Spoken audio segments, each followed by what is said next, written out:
Welcome to Social Steps, a series of conversations with people around the world who are creating positive change and social impact. I am Luis Guilherme, and today I start a new category in Social Steps podcast called Dialogues with the Faculty. My guest is Professor Alessandro Morosin, who is joining us from the United States. At the beginning of his career, Professor Alessandro taught English in schools, especially for immigrants from Latin America. Such experience inspired him to go to graduate school, beginning what would become an involvement in environmental sociology and Latin American studies. Professor Alessandro completed his Ph.D. at the University of California-Riverside and is currently teaching at DePauw University in Indiana. He is also a political activist and a member of the Alarma, a great music band that advocates for social and environmental causes. I am delighted to bring you a unique perspective on the role of environmental sociology, Latin American studies, and music can help address social issues. Don't forget to follow Social Steps Podcast on Spotify, Google Podcasts, Apple Podcasts, and YouTube to support your work and keep up with new episodes.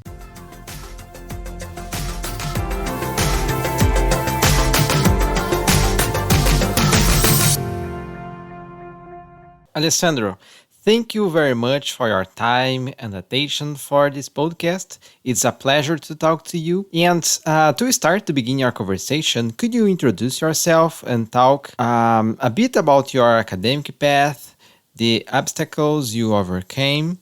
And again, thank you very much.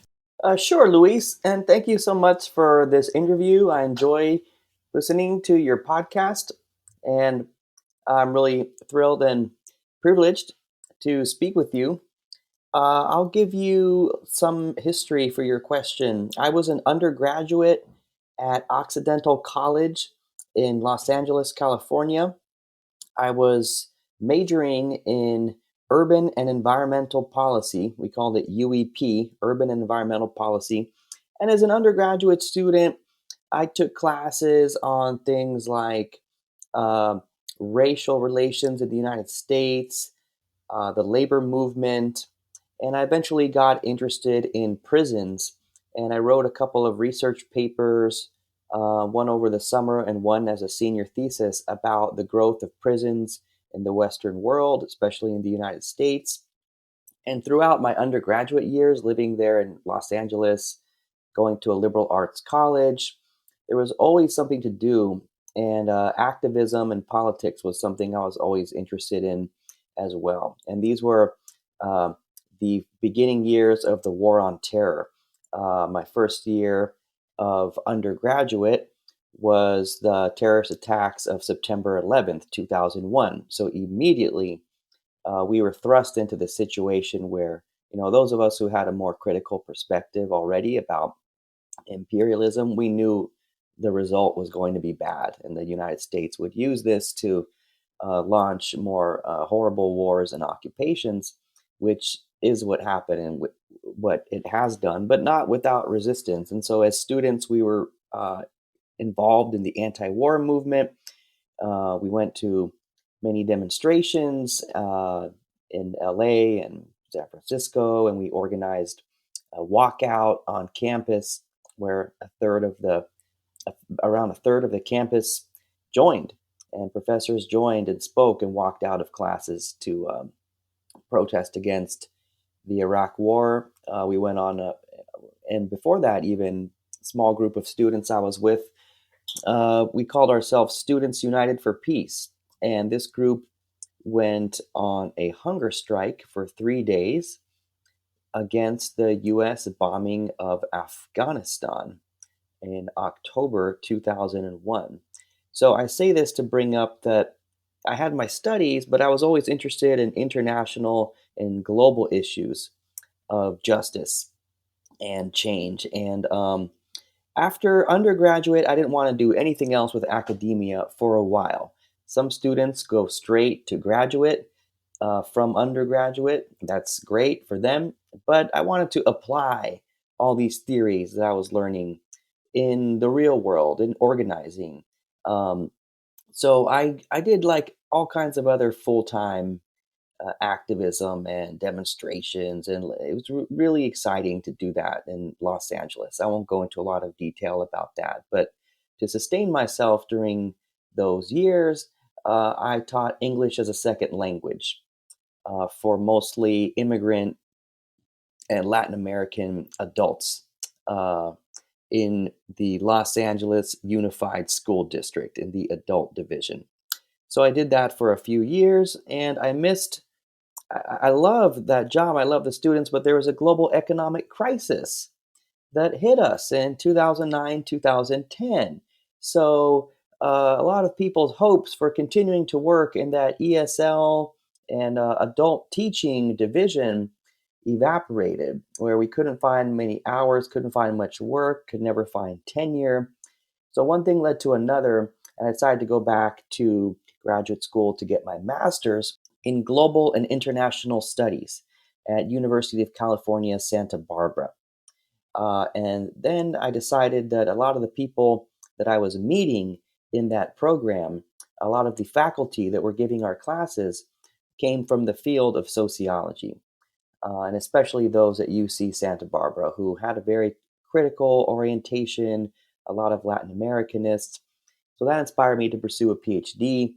Um, and the school that I did that PhD in sociology was University of California-Riverside, where I've got more fully into the uh, global sociology, world systems analysis, and I ended up doing a qualitative analysis of social movements. I picked a case that I'd been interested in for a while, which was resistance in southern Mexico to mega projects in rural areas. I looked at, and I continue to look at now, mining corporations and how indigenous people work to prevent mining or stop damage from mining in their territory. So that's a bit of my path from undergraduate to PhD. And it was a long path. It's been many years.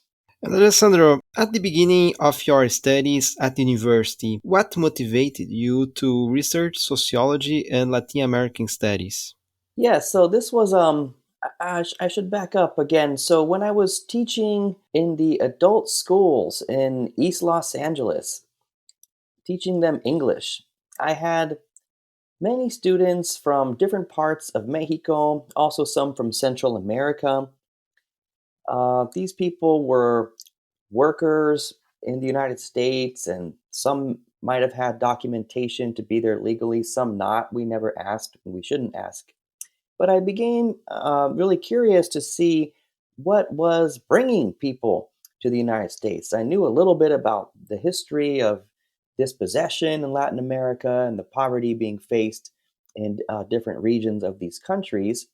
Um, but I came to know a lot more of these kinds of folks personally, and I really became curious about studying current day conditions in their countries of origin.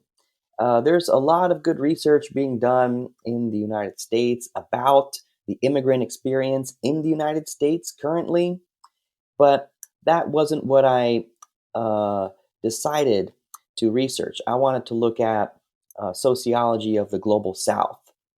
And so, around sociology, why did I choose sociology? Well, like I said, I liked many of the professors in my master's program. So, global and international studies is sort of still a new and broad field.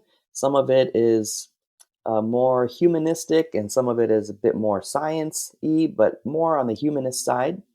And the professors um, who taught in that program, a lot of them came from the sociology department at UC Santa Barbara. So I really connected with one of some of them, in particular William Robinson, John Foran, Richard Applebaum, also. Um, and I just started to like a lot of what I was seeing, what I was reading from sociologists. So I chose that as a PhD field. And sociology is a broad field. There's so many different concerns, so many different types of paradigms within it, and also competing within it. But overall, I think it offers a critical perspective about structures of inequality and how to fight against them. So that motivated me, like it still motivates many other people today to choose it as their major. And I'll say that I meet people all the time in my everyday life, like the bank teller or the kid, young guy who shipped my car just the other day, picked it up and shipped it to where I'm going to be moving to teach this year. Um, who's like sociology majors or people who had taken sociology classes at some point while they were college students and commented to me, "Oh, you do that? I really enjoy that. I had a memorable sociology professor, etc." So that's always encouraging to hear. Yeah, it's exactly what encouraged me to study sociology as well. Well, I live in Brazil, a country where you can see the problems with social inequality in a very easy way. So it's a good place to study, to be a field research here in sociology and also anthropology. And Yes. yes, and Alessandro, actually, I would say the entire Latin America is a good place for that. And Yeah, uh, especially now. yeah, and Alessandro, who motivated you or influenced you to become a professor and researcher? Why did you choose these careers? Well, I've always been active in social movements, like I said, organizing demonstrations, trying to change the world really directly. But sometimes you get really busy in that and you miss the larger world of ideas. So I started to miss that space of reading books, being um, in seminars, talking with people about the bigger social and theoretical questions that we're up against and that we are going through. Like I said, I liked teaching adult education. I liked teaching English to immigrants, absolutely. But I thought I could expose more people to these ideas if I could be in a college classroom. Um, when I was in high school, we did not have sociology classes, but that is fortunately changing. Today, I have many students of different majors who mentioned to me that they had the chance to take sociology in high school and really enjoyed it. So I think that's great. And we should be teaching some kind of class on sociology in kindergarten as well, just as important as math or science, I think. And I think it would be a different world if we were able to do that. Um, but when I was deciding on a career, it seemed that the colleges, the universities in our society today are some of the main battlegrounds over ideas. This polarization is playing out within universities, and it's about universities. It's about knowledge. What counts as legitimate knowledge? Which are the ideas that are going to gain hegemony, as Gramsci would say, or which are the ideas that are going to end up shaping society? And what are the accepted means for arriving at knowledge? These are the big questions that I feel are you really need to be paying attention to universities, or I wanted to be in a university to be kind of part of that conversation where this intellectual work could be merged with transformative practice of various kinds. And I felt like we could merge both of those by me ending up in graduate school and preparing to seek work as a professor. So that's a bit of how I approach that. Yes, it's interesting to listen your.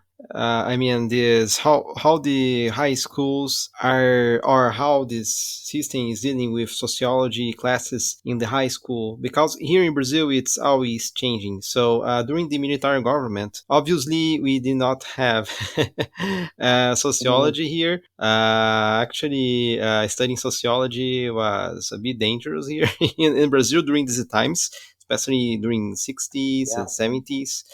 And Yeah. and I imagine a similar problem happened in Argentina, Mexico as well. And after that, I think in 2003, from 2003 to 2017, we or 2016, We had sociology classes again in the high school.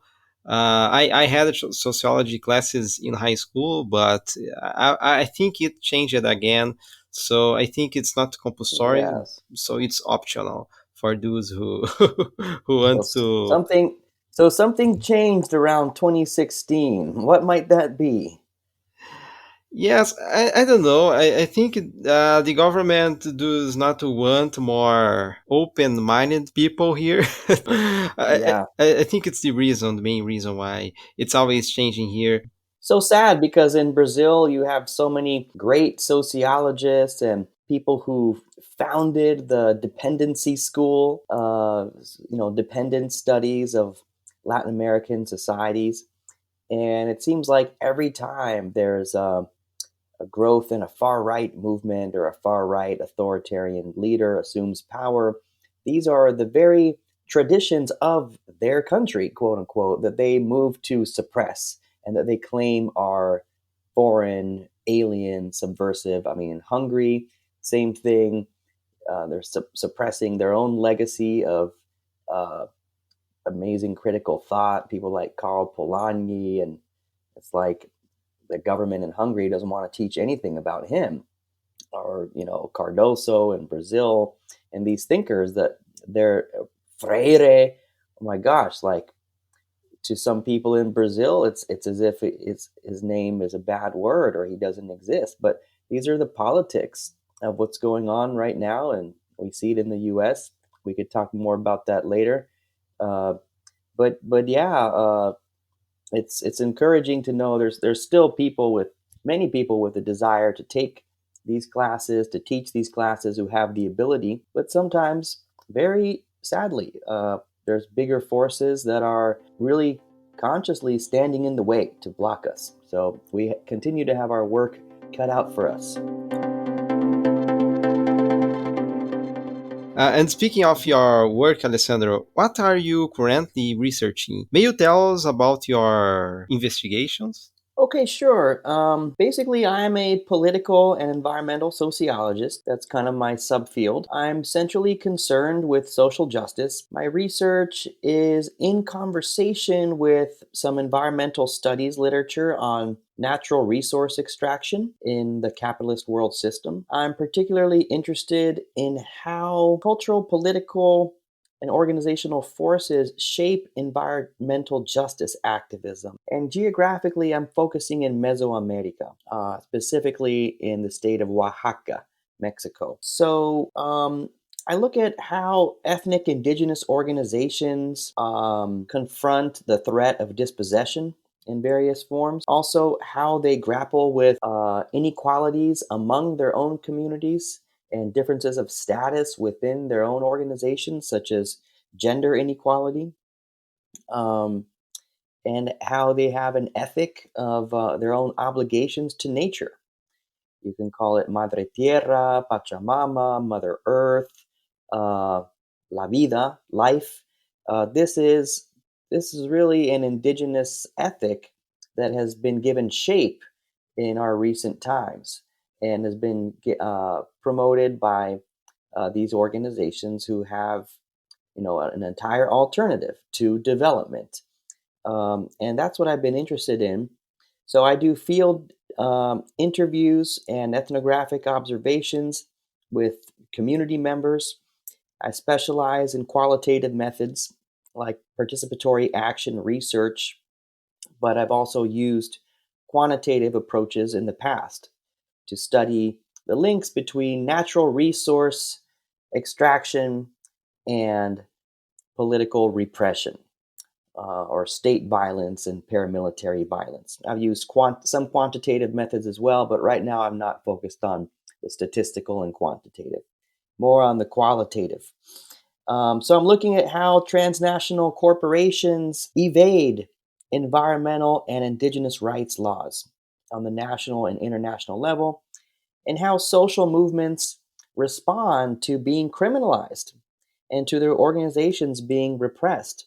I mean, a startling statistic we could take note of is that just between the years 2015 and 2017, on average, 4 activists were murdered each week around the world for taking a stand against land grabbing and against environmental destruction. 4 land defenders were murdered in the world each week. And these numbers are at an all time high. They've always been high ever since I started looking at this, but recent years also increasing. And the great majority of these numbers in the world of murdered and kidnapped land defenders come from, you guessed it, Latin America. So there's a lot going on in this region around natural resource extraction, the politics of defending land, and it kind of goes with the development of Latin America as a whole. Waves of primitive accumulation, uneven land ownership, large estates alongside uh, small minifundios, small parcels of land, 1 hectare or less. That's what's left of small farmers continue to have. And dependence on the primary sector, dependence on raw material exports. Uh, so that structure overall, in a large sense, is what I really have been thinking about. And specifically, I'm looking at the mining industry. They're chemically intensive industrial methods that threaten water quality, biodiversity, and collective land rights throughout the Americas. And you may know Luis in Brazil. This is also a huge issue. You have some mega mines in Argentina as well, and by some estimates, Mexico is the country with the largest share of foreign direct investment in mineral exploration. Mexico has received the greatest amount, or at least the top few countries, greatest amount of foreign direct investment in uh, mineral exploration. This is companies who want to go and find those gold and silver and other copper deposits for precious metals.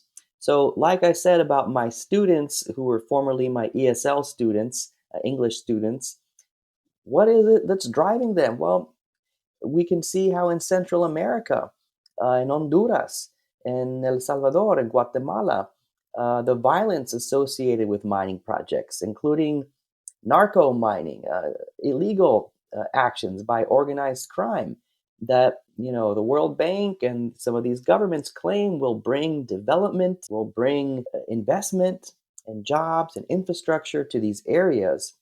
But I've become very skeptical about that. And I listen to the experiences and the concerns of people in the communities I've worked in Oaxaca, not all over Oaxaca, but just one region mainly called the Isthmus of Tehuantepec, El Istmo. And an istmo is a geostrategic area. Um, the US and other elites wanted to build a canal through this narrowest strip of land in Mexico to unite trade across the two bodies of water over 100 years ago. And they weren't successful, but it's located right between the Gulf of Mexico and the Pacific Ocean. It's the narrowest strip of land in Mexico. It's Oaxaca on one side and Veracruz, Tabasco on the other side. And this area has really been targeted for all these investment schemes. Um, Low wage factories are being planned to be brought to this area as well. There's a hugely controversial wind energy farm project that other researchers have written about, and that has brought off a socio-environmental conflict over development and who benefits, and all tax-free as well. Corporations who are or some of the biggest corporations in the world who are investing in this aren't paying any taxes, and the energy produced is not going to lower the electricity bills of the families and households who live immediately in the region. The energy produced from these projects is going to large enterprises in other regions of Mexico, such as the Coca-Cola plant, the Walmart, the car plant, and so on. So we need to find, I'm not against economic growth per se or development or energy use per se. We need to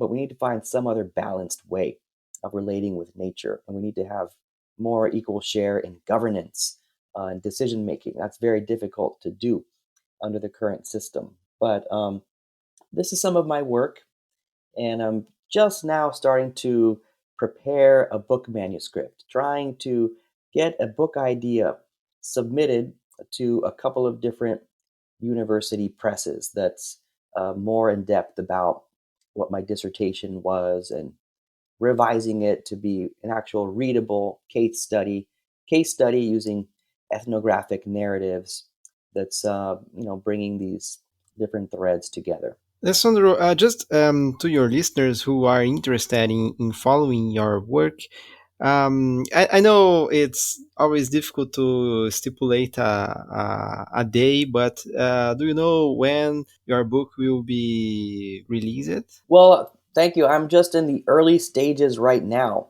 of the book, but I would say optimistically in 2022, if not later. It depends on whether the reviewers that I'm going to submit this to from different presses are interested. I'm proposing to call the book In Defense of Land, Culture, and Nature: Confronting Dispossession in Mexico's Tehuantepec Isthmus. Um, Now, I do have one article that's out that people can read in the Journal of Political Ecology that came out in an issue of the JPE. It came out in 2020, so you can look under my name, Morosin, and find it. It's called Comunalidad in Gendaliza and the cultural politics of resisting mining in the Tehuantepec Isthmus. Comunalidad and Gendaliza are Oaxacan Zapotec ethnic terms that are naming a kind of sense of communal responsibility and communal well being in terms of one's obligations to their surroundings, to nature, and to this notion of the social community.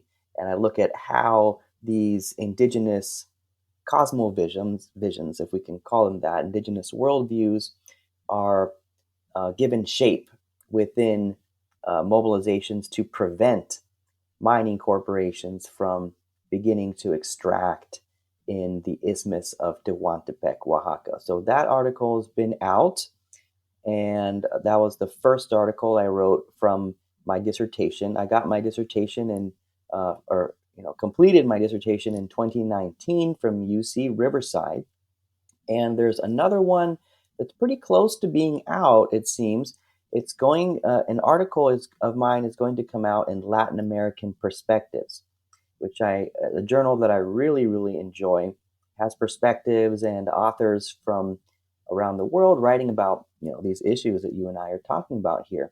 Um, and that article will be about the natural disaster that I witnessed and that I did field interviews in the wake of. In Oaxaca, 2017, there was a terrible earthquake that destroyed many homes, and there was also a social fallout from that natural disaster. And I look at what I call three different mechanisms of inequality in the state response to that earthquake. And that one should be pretty close up, maybe 2022, whenever the next uh, special issue on Mexico will come out of the Latin American Perspectives Journal. It's looking like that's going to be published there. So I don't have a website yet. I'm not even on Twitter. I am on Facebook, but I don't.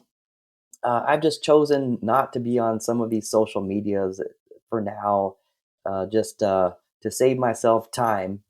But probably when I get the book contract, I should make my own professional website so people can find me and follow my teaching and my work and all of that. Perfect, Alessandro. I think it's a good way to save time to be more productive. If you are okay with that, Alessandro, I will put the links of your articles on the description of this episode, so the listeners you can read your more about your work. Great. Thank you so much.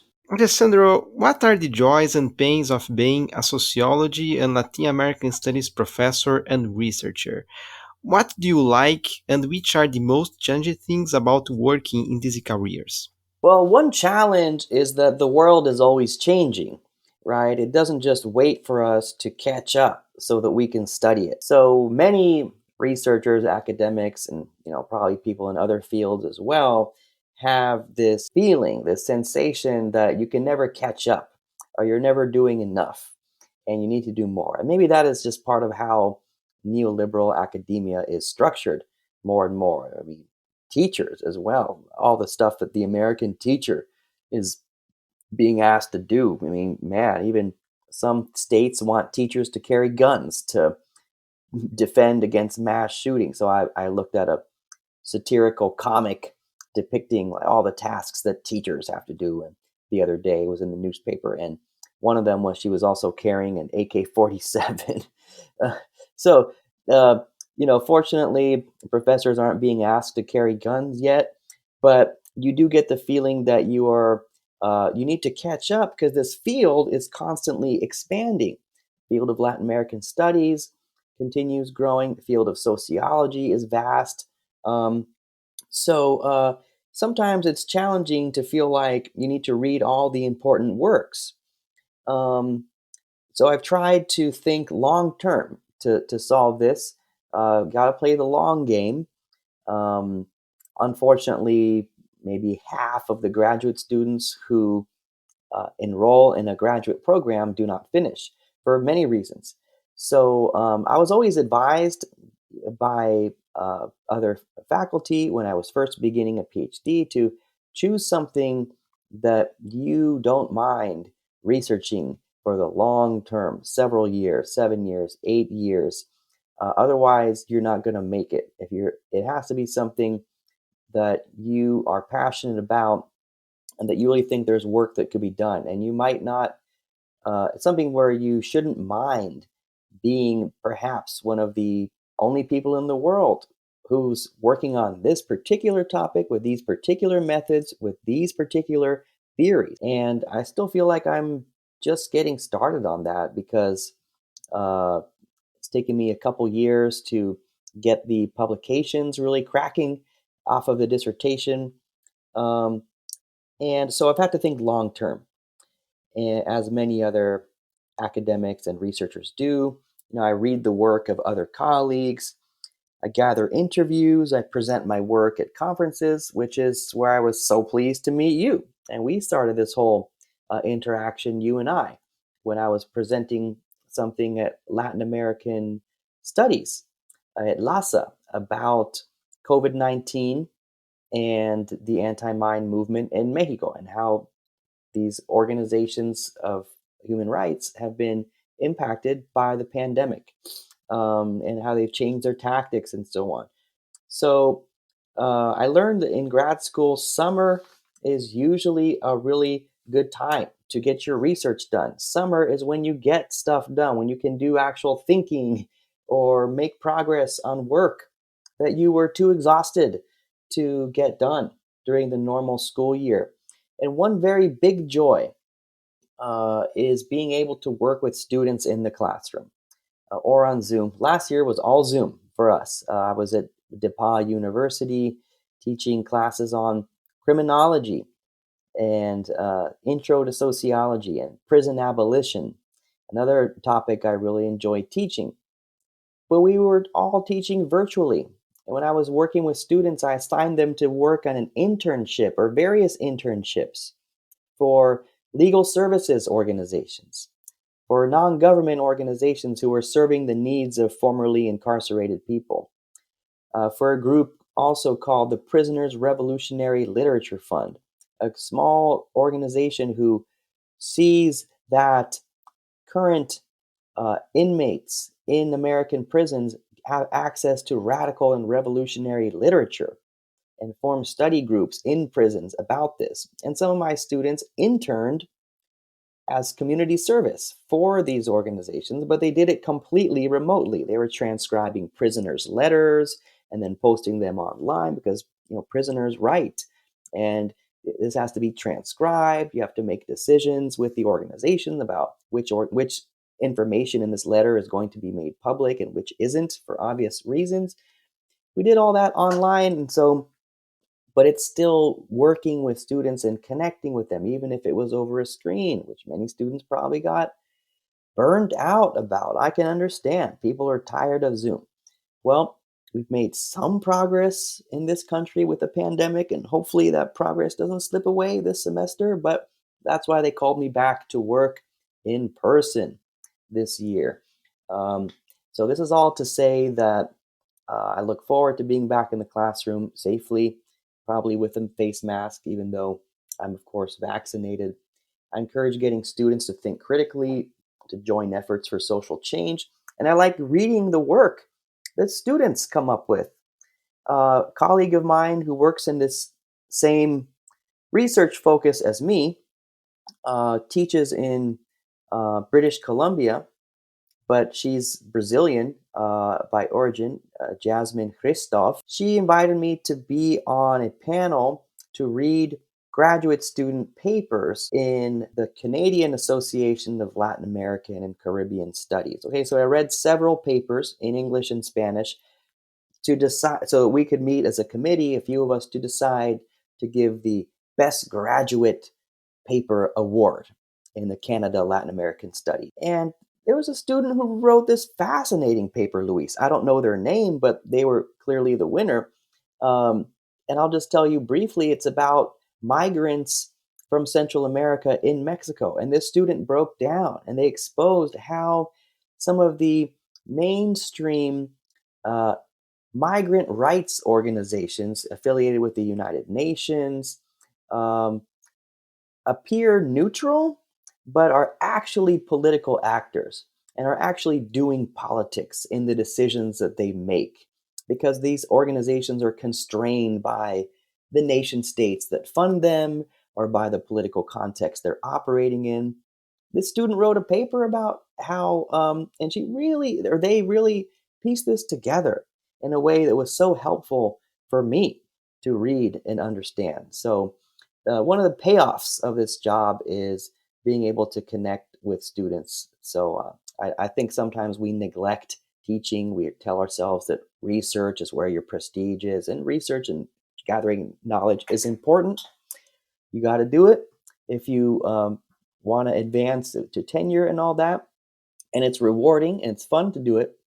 But I will also not neglect the meaningfulness of working with students in this job. It's interesting, Alessandro, because you mentioned about Fernando Henrique Cardoso in the beginning of your conversation, and I remember to watch one of his interviews with some professors from the International Sociological Association, and they asked him. Actually, it was a professor from the UC Berkeley. I don't remember her name. She's a famous sociologist at the Berkeley, and she asked him, "What is your favorite part of being a professor?" And he replied, almost the same thing. It's the interaction, this connection with students, because I always feel young after the classes, after talking to them. Yeah, that's excellent that Cardoso said that. And I think a lot of educators and professors feel the same way.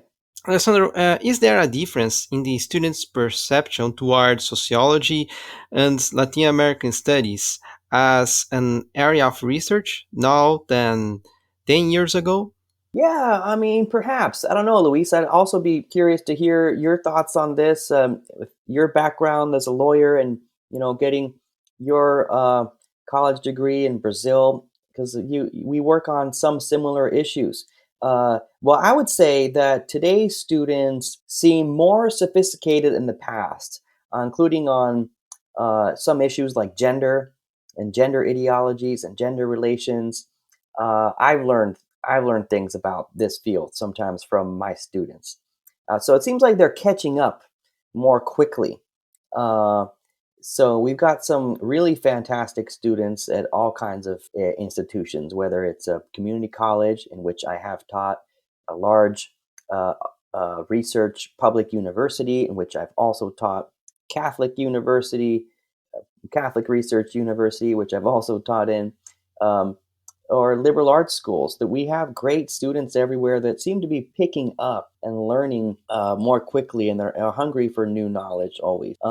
As far as how the field might have changed, we talked about dependency theory. Again, I think might still have a soft spot for some of the older generation of Latin American studies that was more structural in terms of how it looked at the world economy and national economies fitting into that and being shaped by that. It's not like it's only one way. It's not like only the world shapes the nation and not the other way around. It's not like only society shapes the individual and not the other way around. Yeah, Emil Durkheim had a little bit too much of that, was too structural, too determinist. So we want to guard against that. It is a dynamic interaction between nation states and the world economy, between individuals and the community. We do shape each other.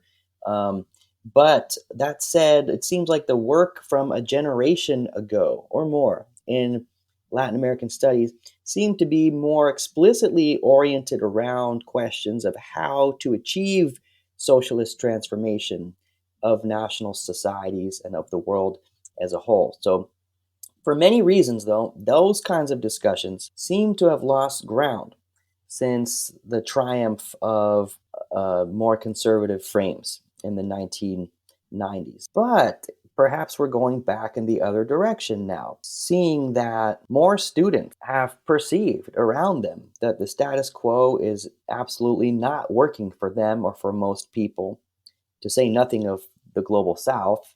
Um, it would seem now that maybe some of the more radical paradigms are returning in different forms. Perhaps some of them never left us.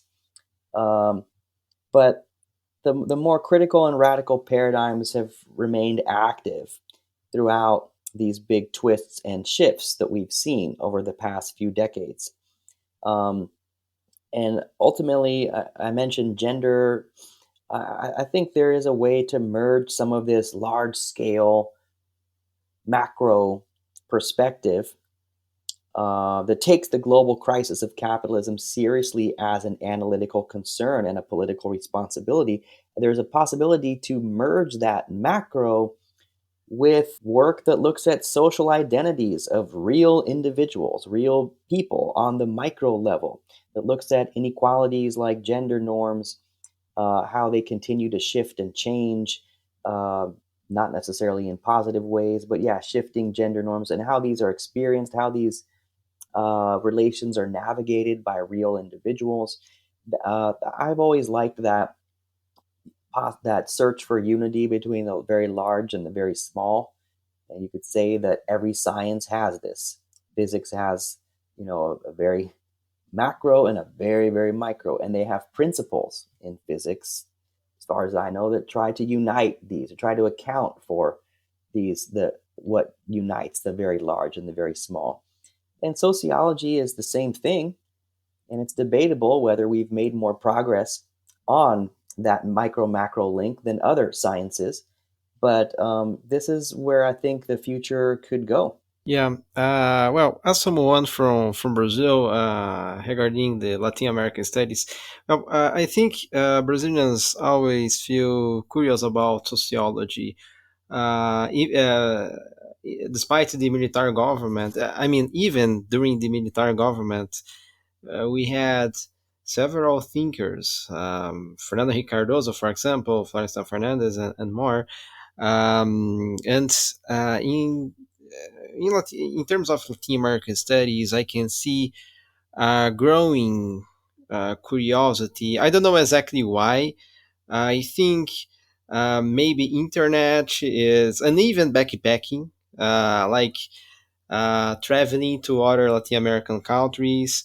It's has been becoming a trend here. I mean, before the pandemic, but I think it will continue after the in the following Mm, years after the yeah, pandemic. So I probably. can see more and more students curious about researching Latin American studies. The issue is that as this curiosity is more new, more recent, we still don't have centers or institutions of Latin American studies, for example. So I have many acquaintances, many colleagues who go to United States, UT Austin, UNAM in Mexico, University of Buenos Aires, Yeah, Chile, countries where they offer degrees, a master's degrees or a PhD degree in Latin American studies. But yes, I see. I feel more people are interested in studying Latin American studies here.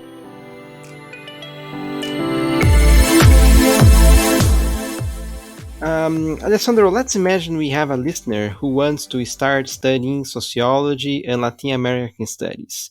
Which skills, understand Spanish, for example, books, Hmm. academics and or fiction, movies and or documentaries would you recommend to that person? I would certainly say learn a foreign language if Spanish or Portuguese is a foreign language to you. Um, I was lucky with learning Spanish because, well, I'll just take that aside, which is that my family is Italian and I could speak fluent Italian. I have many friends and some family still in northern Italy. So when I moved to Los Angeles, and a lot of people were speaking Spanish, and I met many friends who were bicultural, bilingual, or just people from Mexico who, for example, people who I played music with, or people I was in activism with. And then I took some basic Spanish classes just to get up to speed. I was lucky because I already had Italian, which helps with some of the grammar and the accent. Uh, but I don't know any Portuguese yet, Luis. So I would say everybody should learn a foreign language, but these would be major, not required. There's still people who I know. I won't name them, but some major academics who have followings in Latin America, who give talks in Latin America, who write about Latin America, but it's always with a translator. They're in Argentina at a factory taken over by the piqueteros, and they're giving a talk, but it's with a interpreter. But I guess when you're that famous, you can do that, and people still want to hear what you have to say, even if it's with an interpreter. But that would be the exception. When you're just starting out, it would be great to get as much language as you can. And as far as reading materials, uh, I don't have any books that I would name right now, but I would really encourage people to browse the journal that I mentioned, Latin American Perspectives. Really super.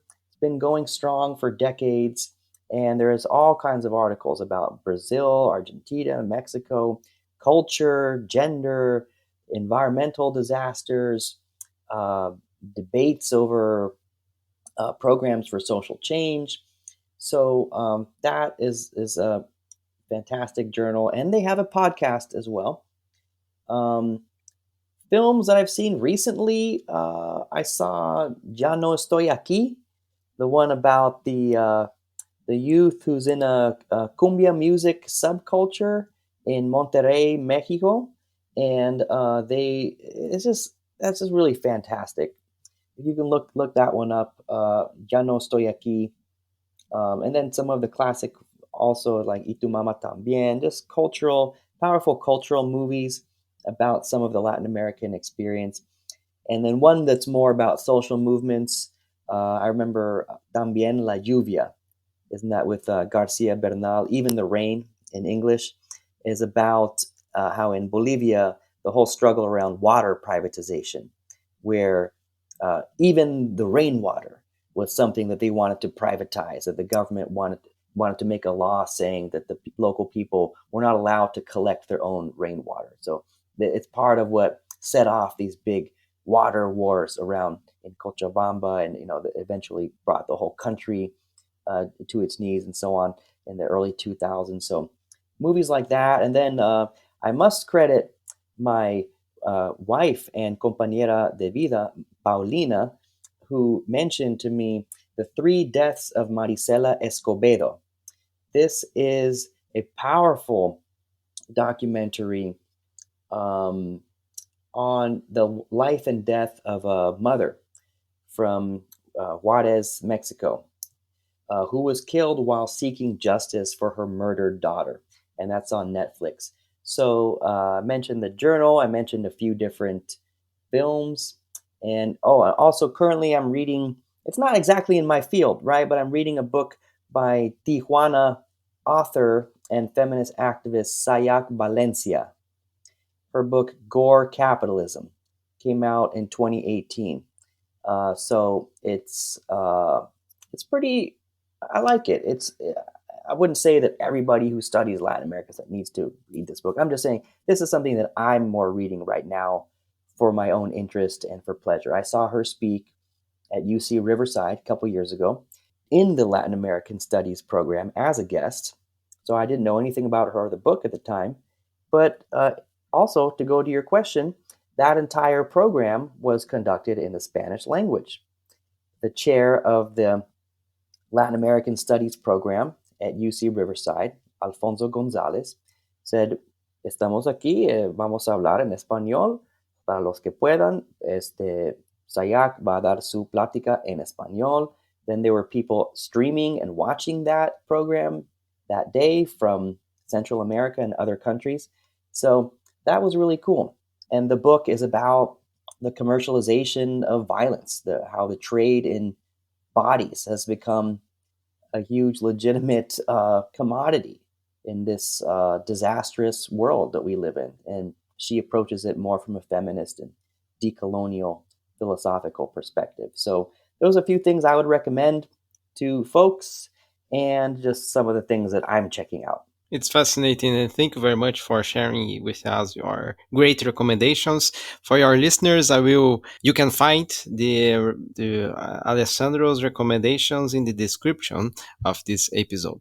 Alessandro, my last question for you. So we are speaking of hobbies. You are also a musician, Alessandro. And music plays an important role in social and political activism. So I have a couple of questions here. So my first question, may you tell us about your music band? And in terms of politics, we are experiencing political polarization in several countries like the United States, Brazil, the Philippines, and more. How has music shaped your academic career and the way you see our current political context? Thank you. That's an interesting question. I usually don't get asked about music in the context of these academic discussions, but for over 10 years, I've played guitar in a group called Alarma, based in Los Angeles. And together with these themes that you were just bringing up, the name Alarma means like time to wake up, despierta in Spanish. It's time to wake up and to tune in to what is happening globally. So the band has a focus on issues of human rights, on issues of nature.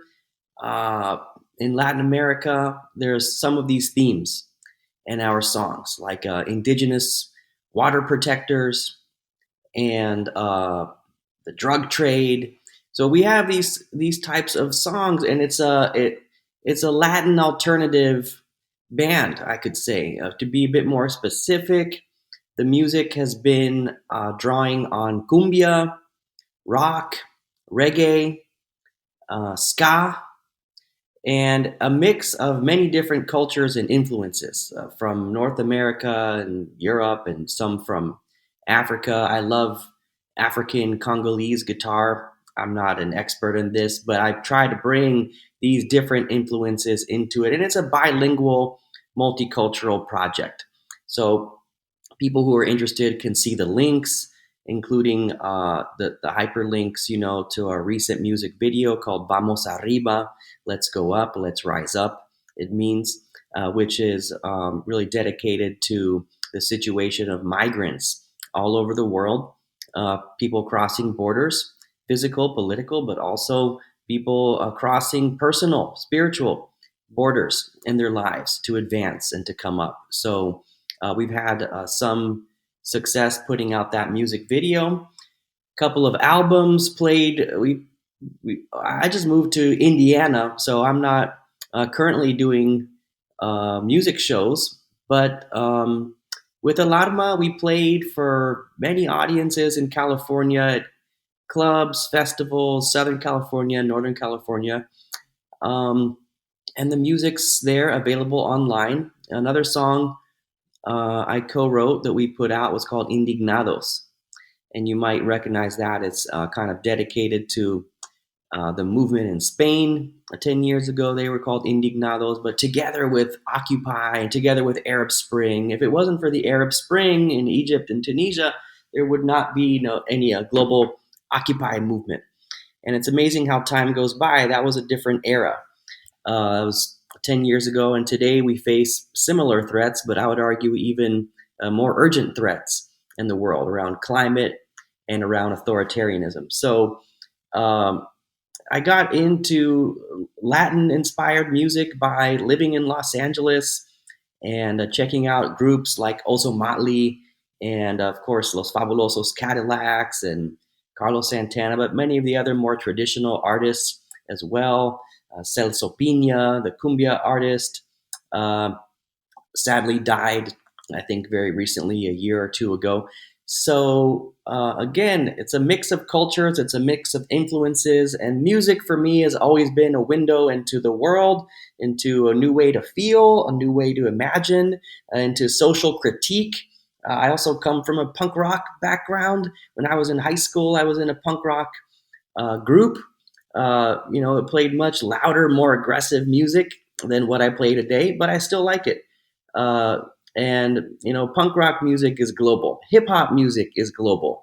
I think Eminem said that there's no other musical form that has brought more cultures and more people together around the world than hip hop. And that's probably true. So I really wouldn't be able to continue surviving and thriving in this world without music.